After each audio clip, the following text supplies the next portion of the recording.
BenFlyingRetro, and I'm embarking on a quest to purchase every classic GI Joe comic from the original 80s and 90s Marvel run. Warning. Hunting down individual issues from every corner of the globe in whatever order the universe decides to give me. Join me and my pal Steve every week as we discuss my latest find. Welcome to Chasing Joe. Chasing Joe. Welcome everybody to episode 59 of Chasing Joe! I am your host BenFlyingRetro, checking in with the Southern Hemisphere. Have I got a brother that's still down under? Yeah, baby! Hey, even if I wasn't down under, I'd still be in the Southern Hemisphere. You can't get me up north, mate. I like the weather down here. You don't go north of the hemisphere. You look like you're in a very empty, vacuous room. Yes. This episode of Chasing Joe sees me in the remains of our Brisbane household. Yeah. My family's in a hotel room. The removalists took every single possession this afternoon. So I'm in a very vacant house all on my own because there ain't no ways I'm chasing Joe in a hotel room with screaming children. No thanks. Yeah, well, there ain't no ways. If we start talking about the plastic, you have nothing to reach for. There's not a bat wing in sight.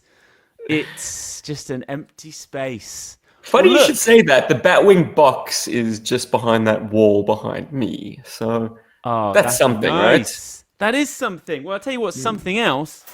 The postman. Yes! He's come now. You know what? If you see this packaging, you know what that means by now, probably. Don't know. Now, these stickers were sent to us, by the way, by a listener. Oh, so nice. Yeah, joyous. Right, let's get into this. Now, I tell you what, I've noticed a little uptick in numbers to Chasing Joe since you did your shout out. I think you're going to have to make that a regular fixture. All right. I'll give it a pump. What was an uptick? Is it a mild swelling? Is it like just quickly as I unbox this week's issue? There's some GI Joe news out there. Energon verse cartoon happening. In development. Which there's a lot of stuff in development. I've got a lot of stuff in development. Void Rivals is a pretty nebulous and big thing at this point. For Very Kirkman big. to try and condense that into what is the typical format for an animated show these days, which is like, 8 to 10 episodes? Well, season 1. G.I. Joe's going to get all of about 20 seconds of screen time. Wow. Look, I just literally, as I was walking into this room, I found plastic and soft goods. Look at these two. Look at these two lads. Oh, wonderful. The Royal Guards and So not of the much G.I. Joe mystique. variety. So much mystique when you're a young lad with these guys. Very little screen time. They seemed kind of regal, but you were like, well, if these are the Royal Guards, they are, equipped. They're skilled. Or then I thought, is it a bit like Buckingham Palace where they just pull a stormtrooper and it's like, look, dude, you're on Palps duty this weekend. Get up there. Is there a functioning action figure under that cloak? Yeah. Look at you. Look at this double soft goods. You got dual layer. Wow, that's money. Yeah. Are there legs though? Are there individual legs? What is an Imperial Royal Guard look like underneath his... Oh, it looks kind of like Vader's legs. Are they reuse? Dude, they so are Vader's legs. You clever boy. Wow. That ain't my toy line. Now you've got me thinking, who is the dude that's got... Oh, no, the Emperor has very blocky legs, doesn't he? Yeah. That's it. And what is it? Obi-Wan with a very weird, like they are individuated legs, but they're trying to evoke a robe. Another thing I picked up so much stuff. Look at this. Where'd you pick this up? Have I showed you this? No. This Ben's got all the toys today. This is a blind box Kodak camera. There's about 6 of them. and I actually got the one I wanted. It's a 1987. But get When this. does that ever happen? Dude, get this. It's an actual camera, bro. Cool. How Little cool is that? digicam. And they've got a really nice feel to them. I'll take a photo now. Here we go. Yeah. Yeah. Isn't that joyous? I'm a marketer's dream. It's like my favorite thing. Look at that. Also, what I'm into, are you familiar with blockies? Yeah, I passed them up on numerous occasions. I don't know if they cover any other IPs, but I only know them from a Transformers point of view. Sure. Emma brought loads back from New York Toy Fair, and I was so skeptical because it doesn't transform, and we like to transform things. But they're highly posable, really fun to build, and they they look nice on display because they have a very model kind of feel to them.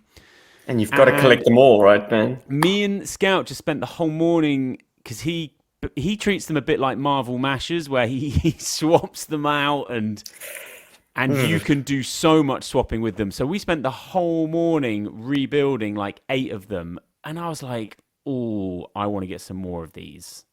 I do like them. Some of them have got like light up features. What? We've got a Ratchet where you just tap him and he lights up. Again, though, when I was in the Transformers shop, there's just so many series of them, splinter groups. There's like different scales now of them. Ugh. What I want is Devastator.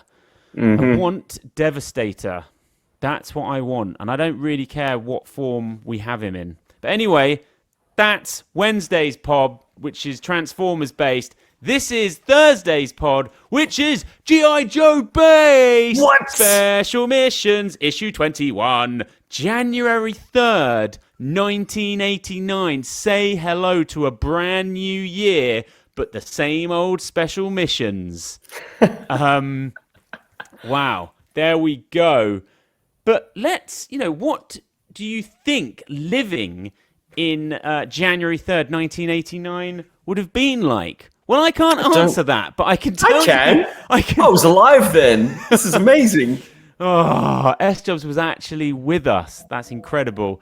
Movies, this will make you laugh. I remember my mum renting this, and I watched it with her. Harrison Ford, Sigourney Weaver, Working Girl. The entire premise is a female can work in an office in the big city.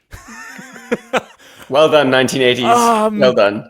You got there eventually. I remember there being some good laughs in this. Is this a rom-com? I think it kind of is.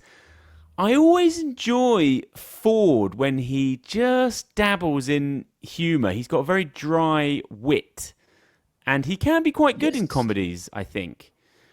Have you seen it? Be a bit of a goofball in Blade Runner. I have not. I mean, is it kind of a chip off the 9 to 5 block? I just think it's worth watching for peak 80s Harrison Ford nuttiness, and I think there's just some fantastic kind of outfits in there. People Sigourney Weaver with the massive shoulder pads. Yeah, because she's a mean boss. Okay. Yeah. I think she breaks her leg in a skiing accident and spends most of her time in a big plaster cast. Anyway, music. Phil Collins, 2 hearts living in just one mind. Tune. Look, some parts of history have not been kind to Phil Collins, but my God, that man could write music. Freaking amazing. Amazing drummer. No Jacket Required is a seminal album. Check that out. And a great little bit in American Psycho where he starts talking about that album. Fantastic. Ooh, comics. I've given you Stimuli. Fire it up. Excalibur, issue 8. I am tempted to fire up the Marvel app and read some Excalibur because I think it's quite an interesting concept book. This is issue 8, Mayhem in Manhattan. Captain Britain. Captain Britain. I mean, I'm from Britain, but I don't know much about this guy. Do you have any kind of love for this character? Look at that rainy street. He's got the big Union Jack on. I mean, I would quite like to see him do something with Captain America. I wouldn't mind this is what I first thought he was, like some kind of super soldier. But actually, isn't he more of a superhuman? Like he's like Superman. Yeah, so it's fly and lift serum. Shit. It's not serum based, is it? With him, he actually has superpowers. No, well, I know Captain America does too, but everything that's special about you came from a bottle. That's Cap. So is this Captain Britain as opposed to Union Jack, who's a kind of fights the supernatural? Yeah, this is Captain Britain, which we shows how little I know, mate. Know nothing about. Right, moving on. Look, that looks like a pretty interesting book. But what would you say to me if I told you when we walk in to Hollywood Comics, you could leave with 3 Joe books? You would say, get out of my time zone, you traveling boy. You could pick up what does Doc call Marty? Future boy. Future boy? Future boy! Yeah, good. That was good. There's so much Back to the Future marketing and things happening because of this damn anniversary. It's wild. I missed out on the Casio watch and I am fuming. I was iPads at midnight. Website went down. I was really cheesed off. Anyway, GI Joe, European Missions, issue 8. For my money, all of these European missions have really interesting, similar covers. They're bright and bold and heavily coloured. Yeah. I quite like them. So, Funky Bunch will be all over this because I always get this wrong. Reprints of Action Force weekly. I am here for the snow on the font. I tell you that. This would be Action Force monthly. I'm gonna say monthly. Mean servant of God. The big books were the weeklies. Look, what do you think? European missions. Does someone need these in their collection? From a floppy point of view, the covers. No, absolutely. From the story point of view, it's a kind of an Elseworlds retelling of GI Joe. It's same but different. The same characters, but rejigged in situations that only played out in these European missions and fall outside or into the cracks between the more canonical GI Joe USA run. Okay. Like if you've read absolutely everything from A-Raw, cover to cover and cover to cover again, and you're so well versed in the storylines, this is such a fresh little, like, I learned this word from you, Ben, but a tonic. It's like a little glimpse at what GI Joe was like elsewhere. Same characters, different situations, different missions, different permutations. So interesting. Treat me like a douchebag. Are you trying to tell me that this is... Action Force were obviously slightly oversized, yeah? Bigger pages. This is an American book, correct? Well, the Action Force monthly stuff went back to the traditional American size. Okay. Fairs. And look, you cannot deny, if you were in 1989, you were picking that up. I mean, surely you were picking that up along with your special missions. I mean, well, if you love GI Joe as much as we did, absolutely. Yeah, it's got a snowcat on the cover. It's got Flint and Destro riding bitch. Like, what's going on? You could be if you just glanced at that so quick, you could think that was some kind of Arctic havoc. No. It's a snowcat, brother. No, yeah, I know, of course it is, but there's just why would you diminish it like that? There's just something with that canopy. Like, if you just glance at that super quick, but with a superior seating situation, come on. Oh, man. yeah, the Havoc's a joke. Look, anytime the Snowcat is in any kind of media, count me in. It is a most exciting vehicle, and if you're in the Snowcat, you're in an exciting environment. You're in snow, and it's just great. But you are definitely onto something structurally, because they used the Snowcat to make a modern era Havoc. Right. They just colored it green, and Yeah. we're done with it. Yeah, Which is cool. It's a nice sort of reimagining of what a Havoc could be. Because the front end is we have sloped. any absolute kind of real world nutters that have ever tried to build replicas of anything GI Joe based on the forums and on those things?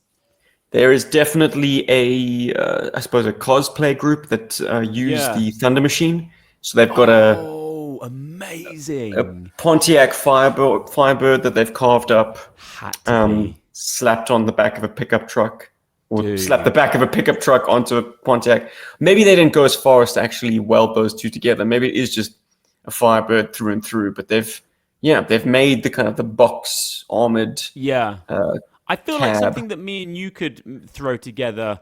If we went to a scrapyard, junkyard, I feel like you could fashion together a Fang relatively easily.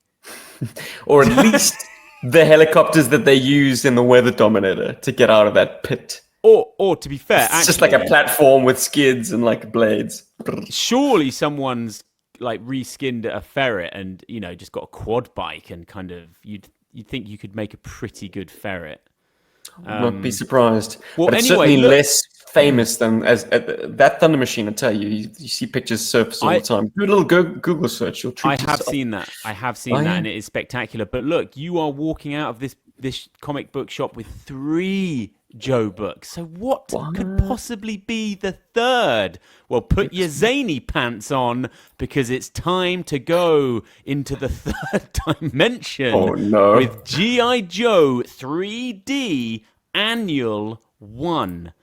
Now, I take it this would have come with the blue and red cardboard glasses. Would these have been stuck on the front or on the interiors? Wow. Presumably, yeah. Absolutely. Now look, what is going on? It's GI Joe. It's in 3D.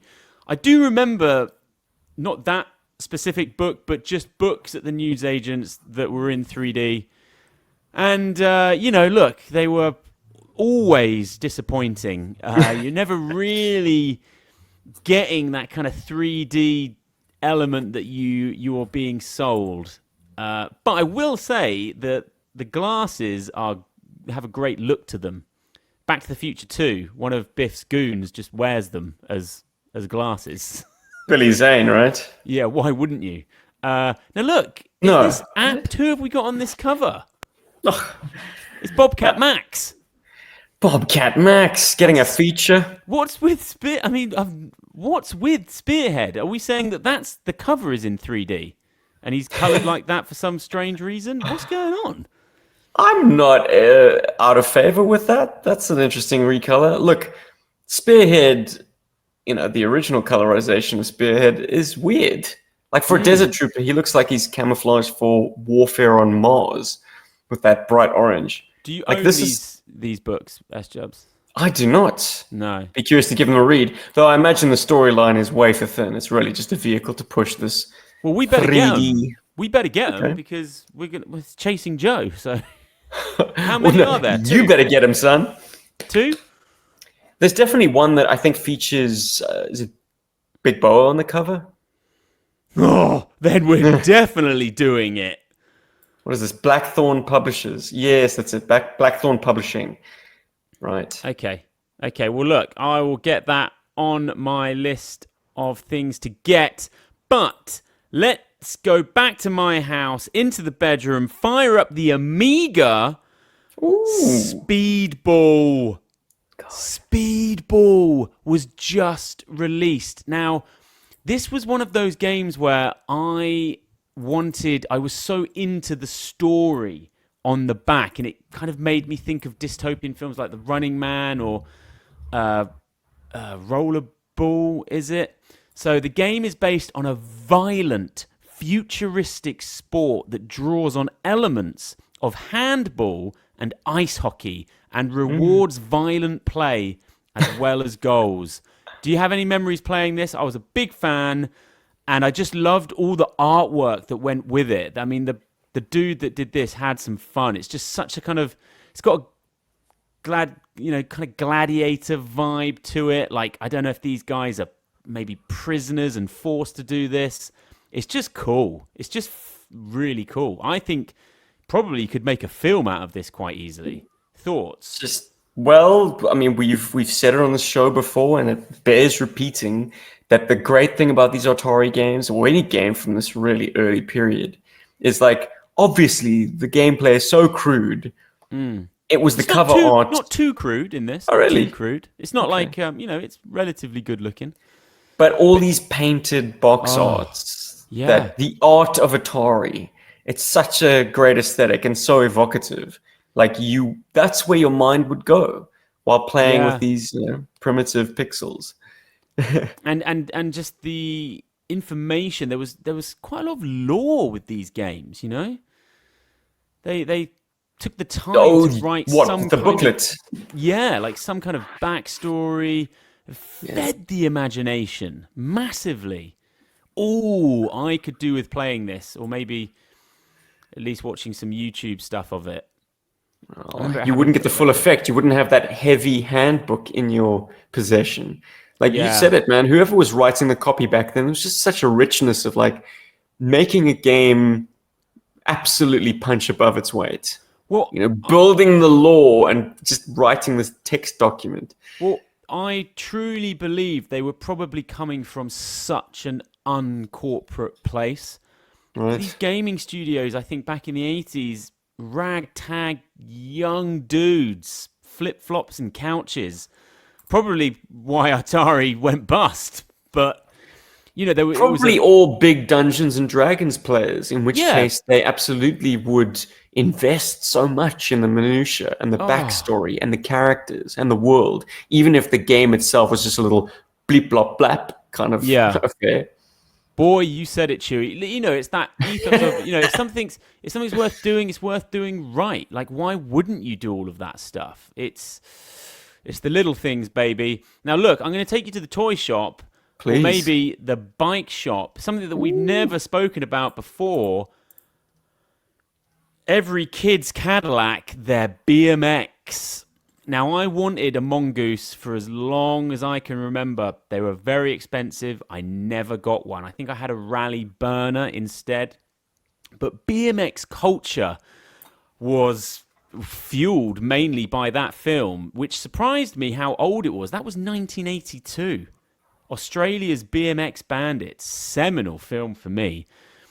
Kind of like a BMXing Goonies. Oh my God. Goose to PJ. Come in, PJ. The graveyard scene, the Point Break kind of, the bank robbers with their masks. Fantastic film. Do you have good memories of riding around your neighborhood on a BMX? Oh, hell to the yeah, man. We had little gangs. Yeah, what did you have out of interest? Couldn't tell you. Hand me down from my brother. It's a piece of crap. But I do recall, like, we would have formations, and whoever the leader was would call out, what formation to be in, like a diamond or a arrowhead or a straight line or line abreast. And so, we would just do this kind of formation bike riding. And is that Nicole Kidman on the poster? Yeah, first Brilliant. film. Her first ever film. Yeah. Wow. I got my parents to buy my bike before my birthday. I've got so much of that film is in my head. Well done, BenFlyingRetro. You've earned your name for sure. Do you know much about that film? I always want to know where it's set. If it's Sydney or Manly, I can't remember. Anyway, God, look, no idea. We need to get onto this book. So it was £1.60, episode 59, running total £246.08. The Dollaroos, the USD, with real-time geopolitics has gone down. So that's incredible. $326 spent, 19 donations. Let's open her up. I just want to get straight into this. Let's talk about him. I've spoken about Spearhead with you before when I was going through my toy box on the GI Joburg channel. Wow. You That's had some deep throwback. Hot takes. One of my fave figs. Such good memories. He means rocks to you. Oh my God, look. That's apt on the back. BMX. Twin. Spearhead and Bobcat.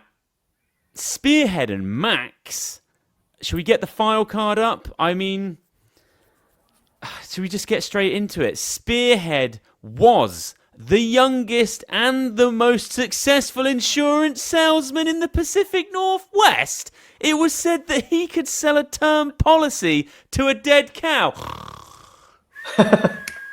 I will not read any more, and I did not read any more as a kid. We should rewrite collectively this fine young man's file card, because what crack was Larry smoking when he probably didn't write this guy's file card? Now, come on. That's not what pumps your nads when you're 9 and you've just bought Spearhead and Max from the toy shop, and then you've got to read about some insurance salesman that quit and joined the army. I say we give Spearhead a new personality. What say you, S-Jubs? Yes, I think he should be a time-traveling gladiator from the sort of Roman era. And that would explain, one, his predilection towards like keeping a wild animal as a pet. And two, the fact that he comes with a gladius. Hey? Well, look, let's talk about what he comes with. He's got some good accessories. Knife. One of the greatest helmets. Come on with that helmet. It's rare. It rides a bit high. It's You a bit... son of a... I was about to say, you know, that is a loose accessory helmet that I think works. It's a good size. Look, it's nice that it's painted. Rucker. A lovely neon rucker. I mean, he can only operate in the Michael Bay Magic Hour in the desert, this guy. True. It's the only time it's actually going to be effectively camouflaged. I remember picking this guy up and being very excited. I thought, desert camo, he can play with Dusty. They can go on missions. We spoke about this before. You won't remember, but why did I always play him French? Or French Canadian. Oh, Canadian then. Okay. I don't know why I did that. I was going to say Foreign Legion. Hang on a minute. Hang on. I may have picked him up in France. And being a kid, I could not... French file card, perhaps. I couldn't separate these things. And was it a French language file card? It must have been. Yeah, that explains it. There's just no way I'm sat there and I just make the decision to play this guy French. Anyway. Wow, why is his file card in French? It must be because he's French. And then I'm like, hey, why am I in France? S-Jubs, let's just get down to it. Why don't you like the plastic? Why don't you like this guy? Well, I think it's one of those weird, deep-seated biases, because when you're at your friend's house and their kid brother has a few Joes of their own, and they're in terrible condition because this guy's like 4 or 5 years old. Okay. One of them was Repeater, another was Spearhead and Max. And I think I looked on them with like disdain. They were like, ooh, these beat-up, disgusting Joes. Of course I don't want to have anything to do with them. Surely you like Repeater now. That's a Ranger, son. He's got good use for play. Can you get him to hold his smart gun properly? I love this. It's lovely in design and execution, but the practicalities of getting his grip on it, like he's only got one way of holding it, and that kind of limits his use as a figure. He's a one-trick pony. Cool to have. Certainly rounds out the 1988 selection, but as far as lead characters from 88 is concerned, it's Shockwave and Hit and Run all day, every day. It was said that he could sell a term policy to a dead cow. I'm out. That's all my notes say. I am out. Let's actually talk about the cover. Now, All right. here's my take on this cover. I think it's almost there. It's almost a classic for me. It's like ticking all my boxes in terms of the scene, and it's it's not keyed out. They're in the sewers. I just kind of want it to have slightly better execution. I like it. I just want it drawn a little bit better. I mean, Max looks incredible. Why does he have a bobcat? They are known to be very vicious, I think, quite aggressive. And, you can just hear him making those kind of, those horrible cat noises. But look, I have to say the detail on Spearhead there is lovely. When you zoom in and you get that kind of that texture on his, kind of like that texture that what's his name has the Grand Slam, short few. Parachute. Who? Parachute guy. Crazy Legs. Crazy Legs. Yeah, Crazy Legs. Yeah, and I love the light source that's going on there. I don't know. Tunnel Rat's a little bit strange, maybe. How do you feel about this cover? It's fine.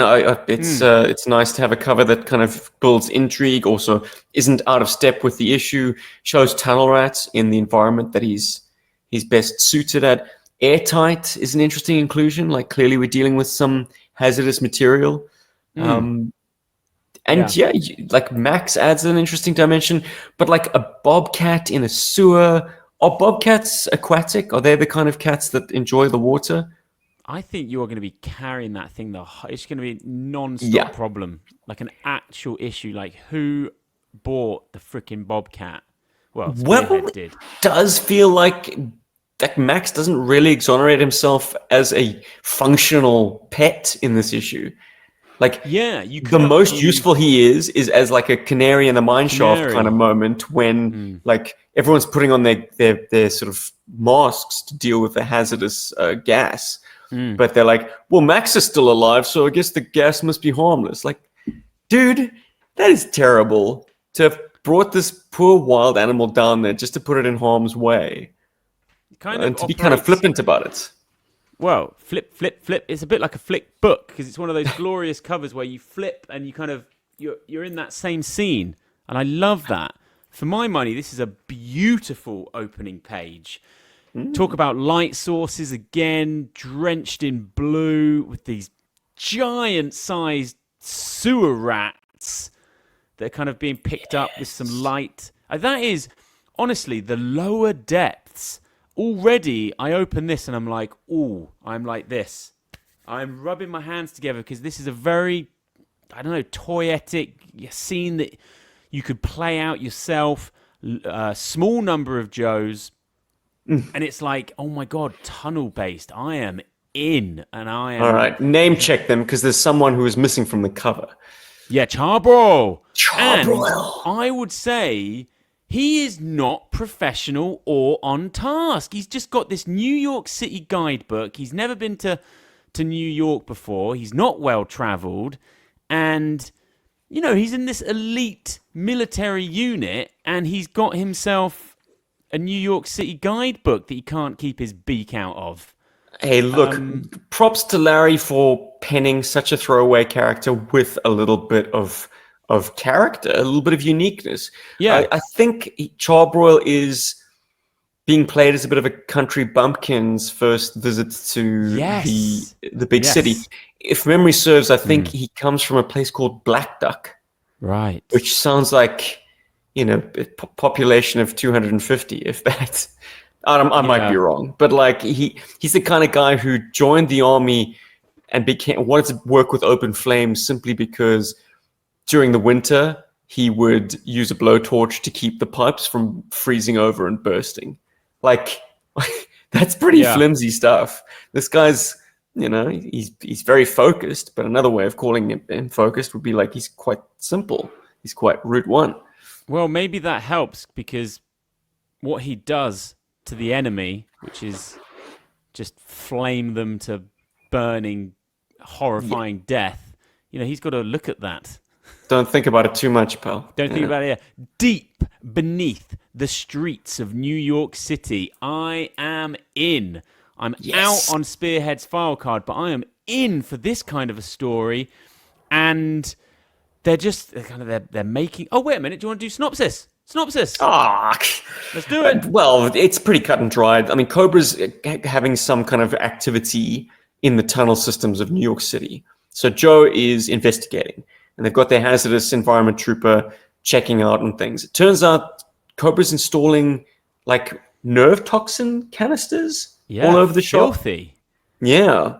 So firefights ensue. The Joes befriend some like homeless people living underneath there, sort of the lost. A veteran joins the Joe team and kind of acts as their guide. They eventually encounter more Cobras and have a big firefight with them. The veteran puts his life on the line for the Joes and dies, but feeling part of a team. So that's the parable, I guess. Like, yeah. Well, we'll get. That was a great synopsis. We'll get to Larry's... But the big twist in the tale is that it's not nerve toxin at all. Cobra's just using those canisters to keep any kind of investigation or effective investigation from happening, because they are tapping into New York phone lines and operating some kind of telesales business. Yeah, well, look, they got to fuel them jets. They need that dollar. Mate. Cobra needs... For what purpose? They need dollars. They need If you money. have unfettered terrorist access to like the most major city in the US... No, like S-Jubs, you can't should you control? No. No. You need the money, right? Trust me. In this life, you need multiple income streams, and it's no different for Cobra. This is. I was like, this is a nice side hustle, very nice. But I think let's get to the kind of social commentary that Larry's doing, maybe towards the end of the issue. We'll just go through it because. Very intriguing, very exciting, and they're kind of having like good cinematic dialogue with each other. And we just get this beautiful moment where Tunnel Rat just peeks around the corner and we can see all of these Cobras, these Vipers. Are there Techno Vipers down there actually doing the installation? There's a Toxo Viper down there. Oh, yeah. Anyway, but as a kid, that would just get me so excited, this scene. It's like, oh my God, amazing. We're in the sewers, and you just turn around this corner, and you can just see all of this activity going. Your heart rate would get jacked, and we're treated to just a lovely little firefight, and we also get 2 named Cobras, Dreadnoks. We get Xandar and Buzzer. And it could have been anyone. When Larry's writing this, I guess it's special missions. It's a small roster. It's just it's like exciting to see who we're going to see in this issue. And for some reason, we get Xandar and Buzzer, and I'm glad to see them. Yeah, it could have been Firefly again, but he went with the It could be anything. And the Joes are going like full auto. It's a really good kind of balanced firefight, and then these Vipers. They're chucking this gas.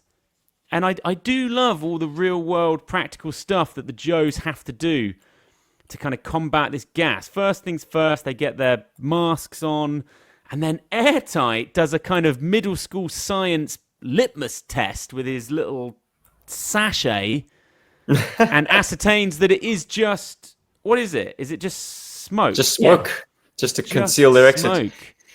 Yeah.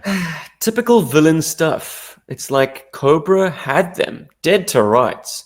If they chucked like some lethal gas or hell, just a fragmentation grenade, they would have wiped out these 4 Joes, lickety split.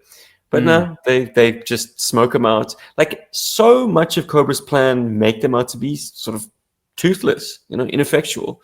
At one point, Buzzer he's like champing at the bit. He wants to go out and murder some Joes. And he's being restrained by the sort of the higher ups, and it's It's a constant reminder that, yes, this is a comic book and baddies have to adhere to baddie logic. 100%, yeah. They have to do the Dr. Evil, like, I'm going to create an elaborate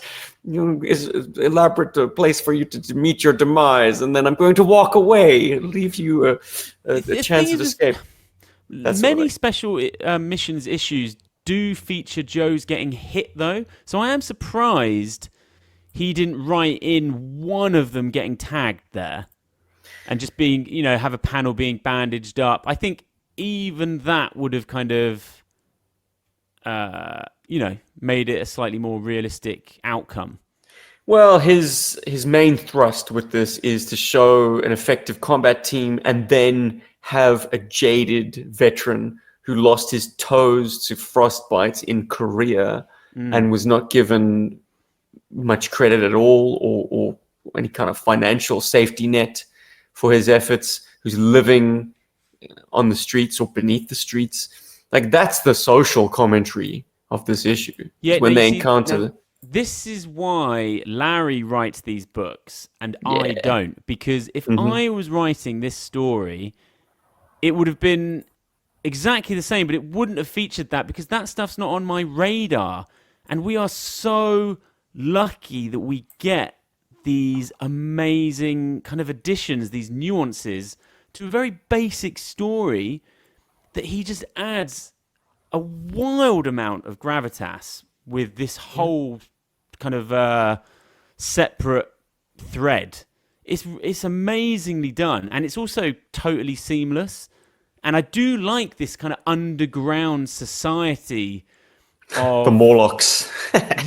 So like that, yeah. And they because I was like, well, hang on, why are they down here? But they're basically saying that at that time, New York was rough as and violent, and if they were in a shelter, they're probably more likely to get stabbed. So forming a society and living subterranean is actually, better. And all of that stuff is drawn really well, like how they're living down there. Well, yes, look, no shelter is going to be decked out like this. The context is they've stumbled onto this underground mansion.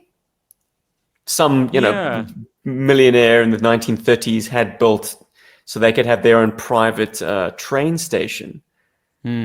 Yeah. Which I got huge visions or nostalgia for Superman. The Richard Donner 1978. Because, Lex Luthor's sort of hideout is exactly that. It's this sort of hidden underground train station. Also, kind of with that 1930s grandeur. Like, honestly, considering that this doesn't happen in like the first few panels, there is no way that you and I could squeeze in all of this stuff into like 28 pages. Like, because it doesn't even seem, you might disagree, but it's not that heavy-handed. Like, all of his dialogue isn't really wasted, and he's kind of getting something across in every single bubble about his situation, about veterans. Like, there's 80,000 homeless veterans. I don't know if that was a real stat. It sounds like it could be believable. But, we didn't have a cost in that firefight, but he is kind of telling us of a broader cost to being in the military. And these guys are obviously young. But Spearhead hasn't got much time for it, has he? No, Spearhead takes up the very aggressive stance of like, you got your medal and your parade. What did you expect? Undying gratitude? Grow up. I thought that was pretty harsh. But bang on, because that is a 24-year-old chump right there. Sure. Who is green in the world. So it's good dialogue. I think it fits perfectly. Sets up a nice antagonism. Look, is it adequately paid off though? Sorry? Is it adequately paid off? Do you like the conclusion of Sergeant Gamble's story? Well, because spoiler, he jumps on a grenade ostensibly to save the Joes. The grenade turns out to be a dud, But when the Joes go to kind of like rouse him, like, Sergeant Gamble, it's okay. Is that because Turns Larry out, didn't have the balls to blow him to smithereens, too aggressive? Because I think it would have been too bloodthirsty. Yeah, he dies of a heart attack. So he dies with the knowledge that he's putting his life on the line and dying a hero. But turns out he died of natural causes. I guess. I would have done it off panel. I mean, you don't have to visually. Yeah, it's a strange. That's an interesting one. I don't know, man. It would have not sat very well with at least me as a reader. Yeah. That this guy who has been so rejected by the military as a lost cause, he's now living on the streets, is then going to lay down his life, ostensibly to feel like he's a team player again. But like, I mean, he could have just not done that. Yeah.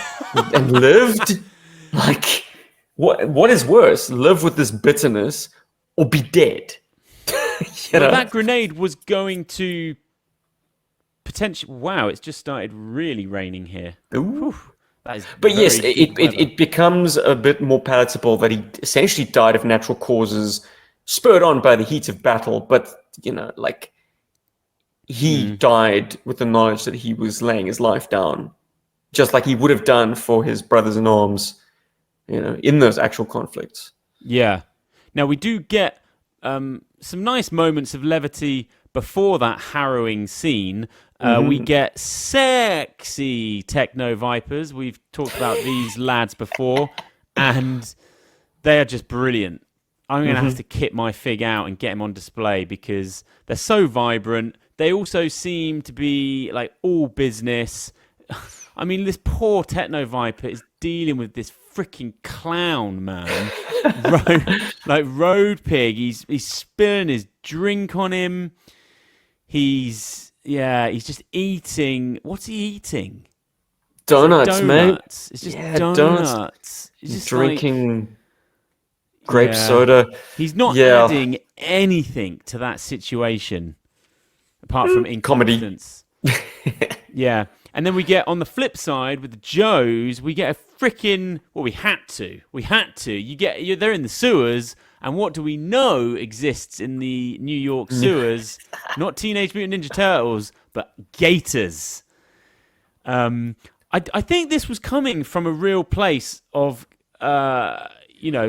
stories of people saying, people are buying exotic pets, they're flushing them down the loo, and. Yeah, they probably had one or two gators down there. And, now, I know in this telling of the story, it's a kind of a kill or be killed situation. But I just feel terrible for this crocodile that is being roasted by Charbroil's gun, which incidentally is incorrectly illustrated as spearheads. Yeah, see it there. Yeah, I mean, instead of a pilot light, it's got a bayonet.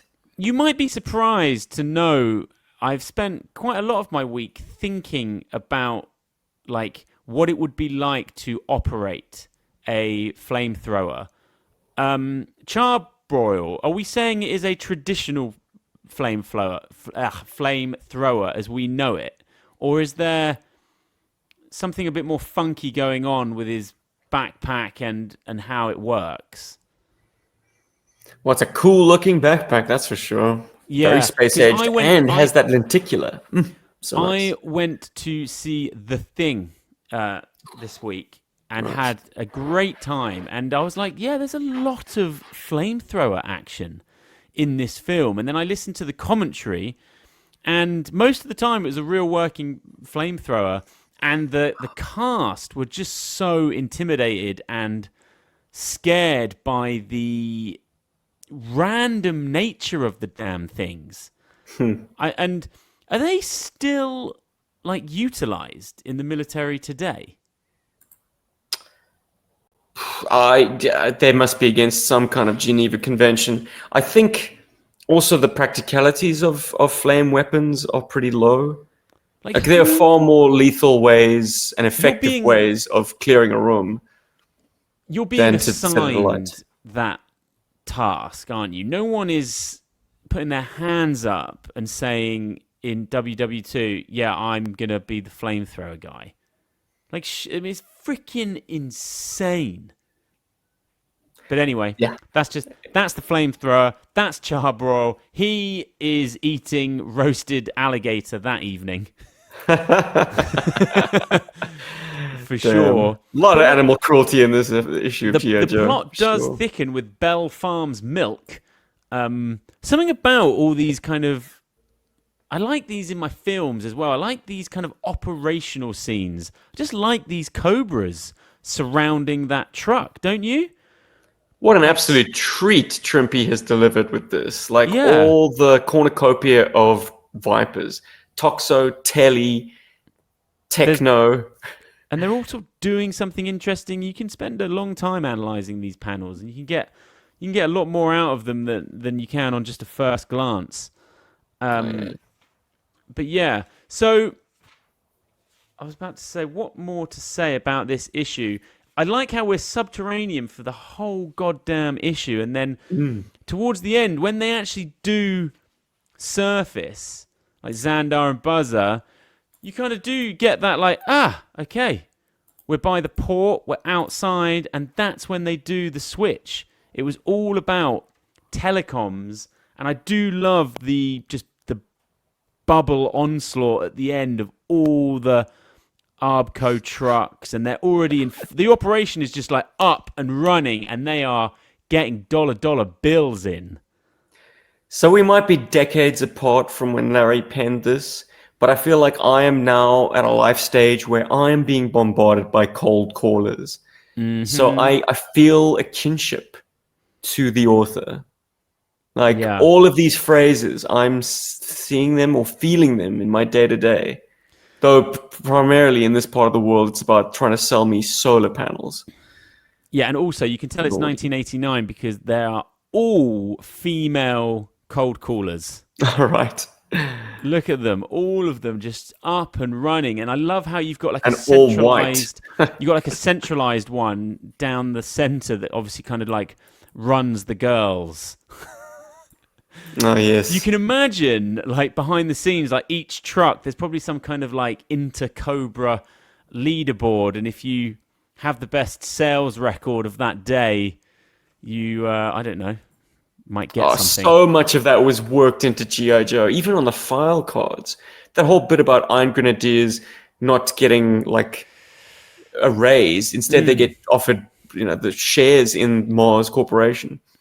Yeah. Syndicate. Now, we've spoken about this before on the show, but you know how I love to think that, the basic Cobra infantry or just Cobra staff, I like to think that they've got their backs to them there, but they'll be like, it's Zorana, like, oh my God, it's a named Cobra, like celebrities. I absolutely love that ethos and kind of like thinking like that, because in my head, there's so many Cobras that have never seen a named Cobra. They're just following orders from, the rank above them, and I feel like to have a celebrity. Yeah. Well, it's interesting that the Dreadnoks seem to be calling the shots on this one, because it doesn't it feel weird to you that someone like Buzzer, who's not a uniformed Cobra, has gone through no sort of formal training, can be in charge of a group of Vipers. It is a bit jarring. You are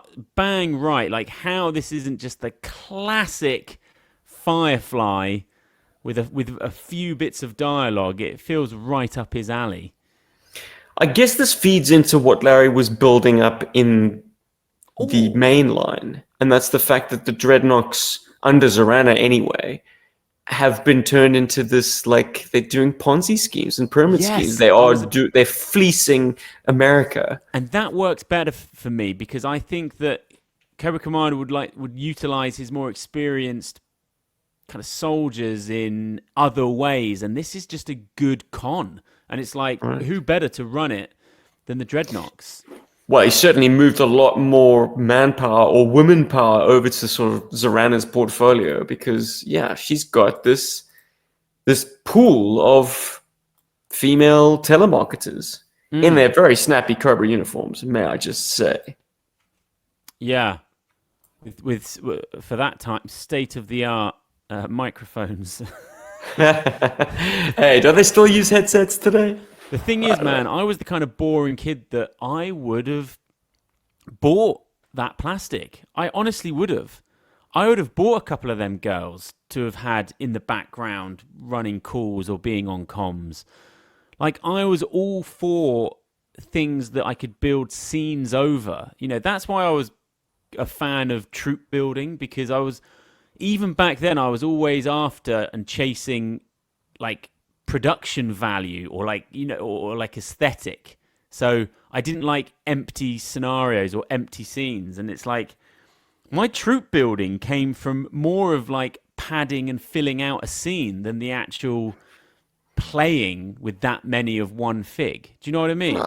It just Sure, and I'm sure just you gave would it have a gotten more believable kind of, I was like, I you would need a have gotten a deep lot of background. mileage out of sort of just Cobra technical stuff. Like no helmets, Yes. no balaclavas, just a blue jumpsuit with a Cobra symbol, males, Mm. females. Like that would be a far better occupant for, say, like a Terradrome chair than Yes. putting a Viper there. Like a Viper should Yeah. be out in the field with a machine gun. Like save your on the field troops for like operations.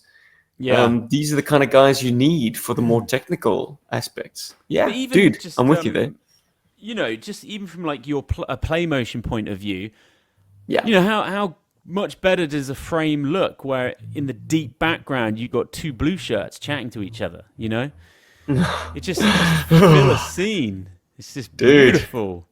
that's what I want to hear. Is there something in that I don't know what part of me that's tickling, but the two stormtroopers chatting on the bridge as Obi-Wan goes by. Like, why, as a kid, do we pore over scenes like that?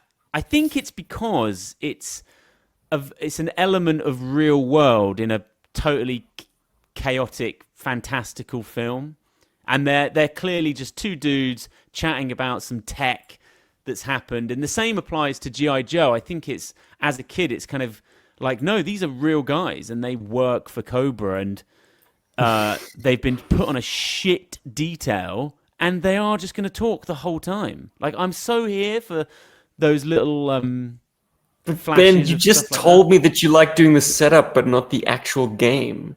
Because I Oh, tell you, like, I mean, I'm no improv guy, but to come up with wabba wabba for like rank and file cobras to be talking shit about, like, while you're sneaking around in the background, it was a bit of a chore. And I would always kind of be a little bit sheepish about it with my friends because, like, someone has to put life into these, no, blue it's true. shirts. But usually I'd have two people chatting, and then I'd have a kind of Solid Snake takedown of like surprise throat slit, or a lot of what I used to do was sort of So, espionage or okay, cloak and okay. dagger. Then, let's extend this thought process. What would you have those vipers to talk about? Just shooting shit. Um, I Talk about a think it girl was they met in a bar or something. no, Did it it go wouldn't. It wouldn't have cliche? been. No, it wasn't that. It was literally lifted from Star Wars? Star Wars. So it would be them talking about like, oh, have See you the seen .327. they've upgraded the Fang 2. I prefer the Fang 1. It's far superior. It's stuff like that. Yes. But what would happen is everything with play, and I noticed this even from just this morning with Scout, like, play at its best, I think, starts small, so small, and it can end with you like literally like running outside a chaos, like, because that's just like you start getting into it, and you may start with two dudes talking about fangs and then a small takedown, but a big firefight will kind of spring into action, and then it will get even bigger and like usually end with vehicles, and it's just so cool tracking that. And even for Emma's old company, we used to do this thing, Kid Vision, where we'd put GoPros on chest harnesses and we'd send them out to families, and we'd get the kids to play, and it would take like 20 minutes, and then eventually they'd forget they were wearing it.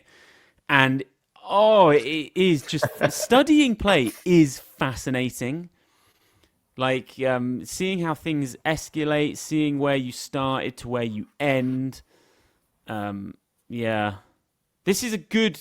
Do you think this is quite a toyetic issue? Like, I do remember being quite into pretending that things were subterranean. Obviously, that's difficult to play out, but I would just pretend that we were.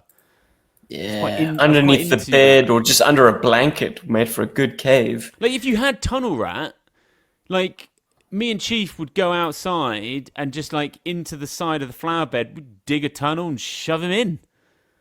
You know? But you didn't have that much freedom in that kind of environment. It wasn't ongoing. What I would No, do that was more for actually taking a photo or something. But yeah. back at my folks' place, there's a sort of central passageway that if you close all the interleading doors, you've got a very dark, like, center of the house. And that we would just seal up and use flashlights to make it into a subterranean environment. Oh, that's cool. No kind of light penetrating. And yeah, tunnel rat was a big feature going down that. Do you think that Tunnel Rat's expanse. backpack was huge, wasn't it? It was. Yeah, I always Well, remember they- like that. Actually, I was like, we've got to build this tunnel so big because his bloody rucksack's massive. Well, look, if you look at what the actual tunnel rats of like the Vietnam War did, they'd drop their ruck, they'd drop their machine gun, and they'd go into the tunnel with a pistol and a knife and a flashlight. Like, Oh, dude, we used to make such good tunnels. I'm just getting a flashback. So in our garden, we had the kind of slatted fence, but it was all sodden, and you could sort of take slats out. But it wasn't balsa wood, but it had the same kind of properties of balsa wood, where you could snap it quite precisely. So we would kind of like the Vietnam tunnels from Platoon. I guess that's where we would have been seeing them. We would actually dig a tunnel and then put the wood slats either side and then on the top. So it was like an actual tunnel, so that the soil wouldn't cave in. Oh my days. And then you could basically just sort of get a torch in the distance and just light it a little bit. Oh my goodness, we had some times. strap a We had GoPro on your chest and play, such Ben. times. I'd want to watch that footage. Did you do photos, or did you just play? Did you ever get the camera out? Any times that I did get the camera out, they didn't come out well enough to warrant me ever doing it again. I was They 100% experimenting mainly with micro machines at that point, micro machines military, and Yeah. of course, not knowing anything about focal distances, like the average, like happy-go-lucky click camera. Oh, they were horrendous. Yeah, You could not get very close to the subject, even if you had the little, close-up button. You remember there's a flower and a mountain. Oh, You press yeah. the one or the other. Macro. So I think that I really came into my own when I got my hands on a video camera, and yes. I shot what was called the Star Wars game show. Oh, I think I great shared it on GI opening. Joburg ages ago. okay. That was your first Ancient. foray into sort of play motion. Yeah. It was C-3PO hosting a kind of a quiz show with the Jedi Knights on the one hand and the Sith Lords on the other, with the fate of the universe at stake. Do you have another like big, large-scale play motion that Joburg wants to do? Oh, always. Like, yeah, always. Case of finding the time. Look, Yeah, no, 'cause the the time must be colossal, especially like the older you get, family like that. Yeah, to do an actual feature, like some of the ones you've done before, that's a lot of planning. Oh, well, writing for a start. the writing was the easiest part, Ben. Yeah, no, that that's stuff the just joy. flows out of you. That's the joy, isn't it? I think the writing. Yeah, no, and that's the blue sky pitch. That's like when you don't have to have any kind of practical considerations. It's just like, yeah, shit, we're gonna have a sequence set on the USS Flag at sea. Yeah.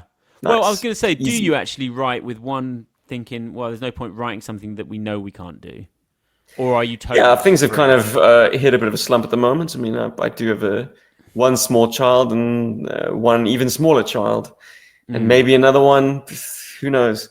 But keep once going, once baby. that dies down, like Ben, you have enough time to run every day. Come now. I do. You squeeze it in. I am like just more like broader. Like I would like to start making things again. I used to make a lot of things, like videos, films, and it does just like it is amazing. Like the value, you should never forget the value that it gives your soul and your mind of making something. I went to the pumpkin patch with Scout the other day, and I just had my phone, and I just got like 9 shots. I got 9 shots, and when I got back and I loaded them up into the Mac, oh, I just got that little tingle. I was like, oh, it is fun to shoot your own stuff and piece it together, and try and give even just like phone footage. You know, I'm like, oh, I'm going to try and make this all Stranger Thingsy. It's fun. And I have do you know what I have so much fun with? Foley. Oh my God. Well, the introduction to this podcast is a perfect example of that. How many SFX did you cram in there? I don't know, but in this little pumpkin Over 100 patch film that I did like individual footsteps. Scout was pulling a little trailer with full of pumpkins, and you know, I found that and put that over, and I was like, oh my God. Then I sort of added wind, and I was like, oh my God, all 3 of those things are happening anyway and sound like utter crap. And then when you strip out all the atmosphere sound, put in the wind, put in the footsteps, put in the squeak of the thing, oh my God, the elevation of the scene is just like, wow. Man, you can produce a lot with an iPhone. Anyway, we've gone on a tangent. But that's the beauty of Chasing Joe. We're chasing tangents as well. What did you think of Charbroil having a very clear mask? Well, I think it's nice. I've got it in hand. I'm glad he has got something on, because the heat, as Leo says in Once Upon a Time in Hollywood, can we do something about this heat? There you go. What are you saying? Are you saying that is... well, they've opted to not make him look as ultra scary as the action figure with those red goggle lenses. Here he is. Yeah, you get to see his personality even when the mask is on. I take it his clothing and kit is like flame-proof.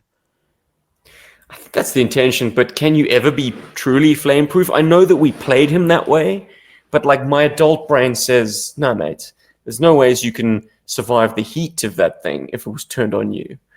I guess it's to make him as survivable as possible, because guys in World War II and shortly thereafter are walking around with these big tanks on their back and nothing special about their uniforms. Whereas GI Joe flamethrowers, you know they're flamethrowers because they're dressed up like astronauts. Yeah. I'm trying to have. I don't have any memories of flame play. Now, my mum was pretty sort of fast and loose in the 80s, but I don't remember doing any of that kind of stuff. Do you ever remember like getting a lighter and doing anything, or the lighter with the deodorant can? Yeah, no, see, I remember doing that in like middle school, but I don't remember doing any of that with my Joes. Do you have any play memories of doing that sort of stuff? To this day. I think I remember doing something with sparklers around Guy Fawkes. Yeah, sparklers had their like day. Muzzle flash. Like I can't like it wasn't really. Firecrackers of all descriptions found their way into play. Around the time of Guy Fawkes when that stuff was abundant.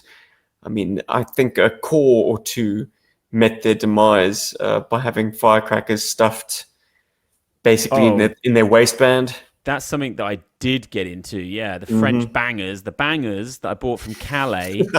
I'm trying to think. Not to be confused with sausages.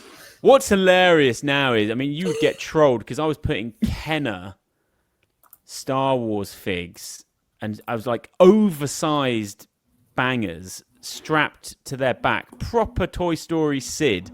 And then we had a big old JVC Back to the Future VHS film camera, and you're expecting to kind of capture that, and it's like, just blown to smithereens. And oh God, what Joes? Do you know what? I think I was quite shrewd. I think they were my friends' Joes. Yes, I seem to recall. Oh my goodness! Destroyed your friend's mean dog. Oh, that was a mistake. That was just good old-fashioned play. You're a hazard, Ben Flying Retro. Such good memories of my brother's top bedroom window. So doing the parachutes, or like getting like Tesco bags and try and do that. But then also we were so into death slides, both for us as adults down in the woods building them, but very much for our Joe toys. And no real fatalities. Like, we would do pretty long, like, I would say 15-meter death slides with my mum's, like, cotton from her sewing, like, drawer. We take that out, tie it on. And, you know, Joe's, the articulation, you could just really get their hands secured around it. And we just send them down. It was so fun. Well, mate, maybe when the plastic was fresh, no casualties. But let me tell you, nowadays, you gotta watch that shit. And we also have established in this conversation that when you come to Cape Town to shoot our play motion film, you bring your own damn collection, okay? I'm not gonna be allowed near anyone's touch my toys. shit. This guy's got previous.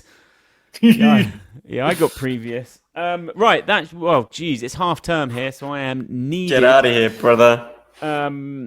That was good. We spoke a lot about the toys and playing, and that's all good. That is another Special Missions down in the vaults, issue 21. We're getting through these. Fantastic. Yeah, baby. Okay, until next week, I have been at BenFlyingRetro. You have been S. Jubs of Joburg. I listen every week. Give me a sneak peek. What's coming up? I listened to you guys talk. What were you talking about? I don't know. I've forgotten. It was a good episode, though. That's all it You counts. had a guest. Well, you had a special guest. in the pipeline, it being Halloween and all, happy Halloween, everyone who observes it. We have got a major play motion presentation, International Backyard 5, entitled Phobos Nightmare, premiering, as of you listening to this podcast, tomorrow night. Well, tomorrow day, whatever time zone you're in, the viewing times might vary. But if you're listening to this, hot off the presses, you got to play motion coming at you. Wait, did I watch the commentary? Oh, we did a rewatch of a previous. Yeah, you did. You left a comment. Lovely. We love that. Leave comments. They are very helpful. Whoa! The comment section of this pod. The numbers have gone up. The comments have gone down. Not sure which I prefer. I miss the comments. We love the comments. Talk to me, Goose. Right, I am out of here. Only one thing left to say. I am Max, a bobcat. Poor Max. Poor Sergeant Gamble. This episode is tragic. Yo, Joe. And goodbye. Yo, Joe.